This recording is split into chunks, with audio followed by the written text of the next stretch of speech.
Ang Sultan Kudarat Provincial Hospital ay itinatag noong 1975 bilang isang ospital na may 50-bed capacity.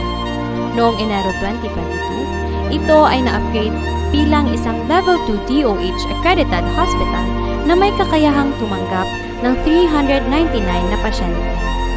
Sa loob ng 5 dekada, masasabi nating malayo na ang ating narating. Tayo ay naging sandigan ng mamamayan sa aspetong pangkalusugan. Nagsimula sa isang bisyon na naisakatuparan sa pamamagitan ng sama-samang pagsisikap.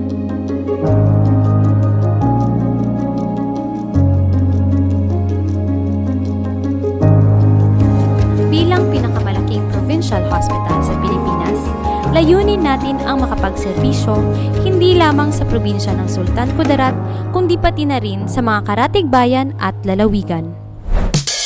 Ayon sa No Balance Billing Policy ng PhilHealth, matapos maibawas ang PhilHealth benefits, wala nang dapat bayaran ang mga pasyente kabilang ang kasambahay, indigent, sponsored, senior citizen, lifetime members, at qualified dependents kung mako-confine sa government hospitals. Dito sa Sultan Kudarat Provincial Hospital, hindi hadlang ang kakulangan. Sa ilalim ng Zero Billing Policy, ginagampanan namin ang mandato ng PhilHealth.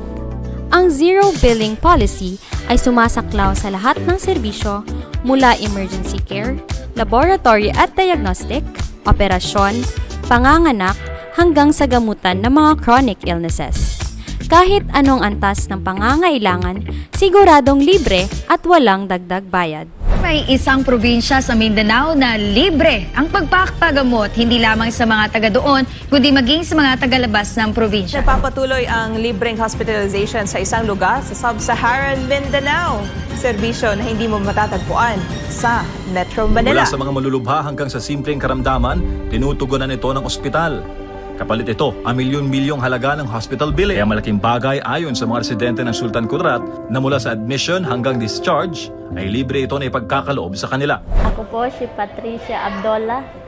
Nanggaling po kami sa Bacat, Rajaboyan, Maguindanao. Ako po ay nagpapasalamat sa STPH dahil libre po lahat at maganda po ang pagsiservisyo. Ako si Rosalie Sakatani Valdez, taga Tantangang South, Cotabato. Mas napiling ko dito sa Isolan Provincial Hospital kasi maano sila, ano yung pamamahala nila ba? Okay ang mga nurse nila, babae, pati mga doktor.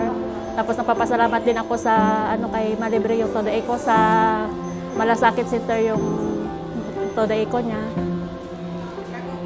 Tapos, nagpapasalamat ako kasi kahit taga South Cotabato kami, tinanggap kami dito sa Sultan Kudarat po. Salamat po. Dumating kami dito nung August 6, 2025 nito. Ngayon, mahigit na sa 1 buwan na po kami dito. Ako si James Mamalagya mula sa Bagumbayan, Sultan Kudarat. Ang malaking naitulong po ng Provincial Hospital or itong SKPH, una, malaking tulong sa anak ko dahil kung hindi kami talaga pumunta dito, hindi gagaling yung anak ko. Wala po kaming binayaran dito dahil lahat po maganda po yung serbisyo po nila dito. Ang pasasalamat ko po dito, marami kong taong natulungan, hindi lamang po kami, pati na po sa ibang lugar. Nagkakatulong po talaga. So, nagpapasalamat po ako dito sa hospital na ito.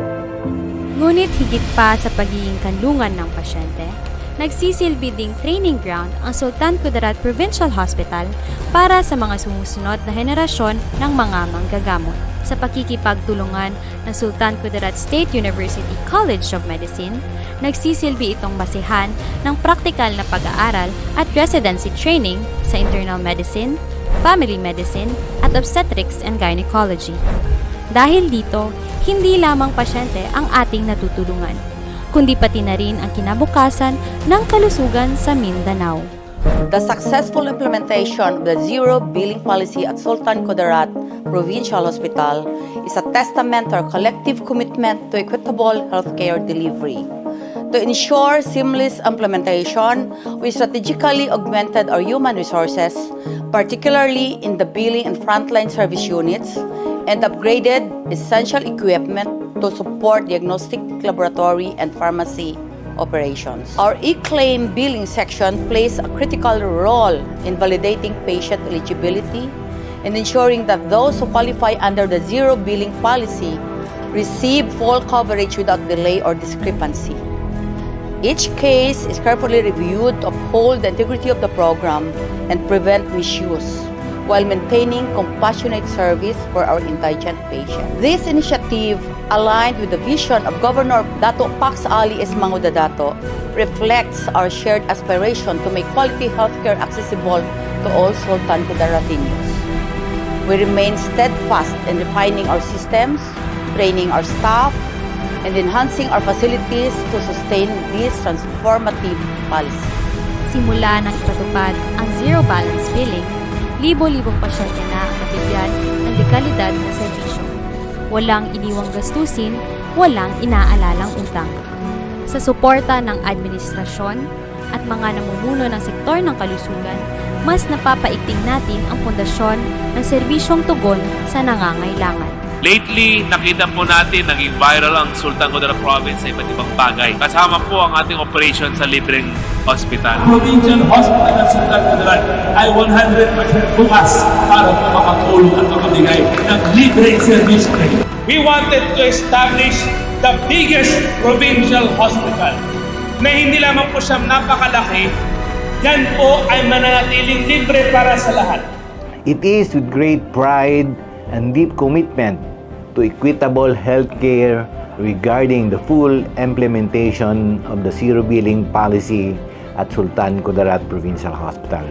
Ensures that all patients, regardless of income or residence, receive 100% free medical services within our facility. From professional fees and diagnostic procedure to medicines and surgical interventions, every aspect of care is fully covered under this policy. Whether you are a resident of Sultan Kudarat or a visitor from another province, you are entitled to a compassionate, high-quality treatment without financial burden. This program reflects our shared vision that healthcare is not a privilege but a right.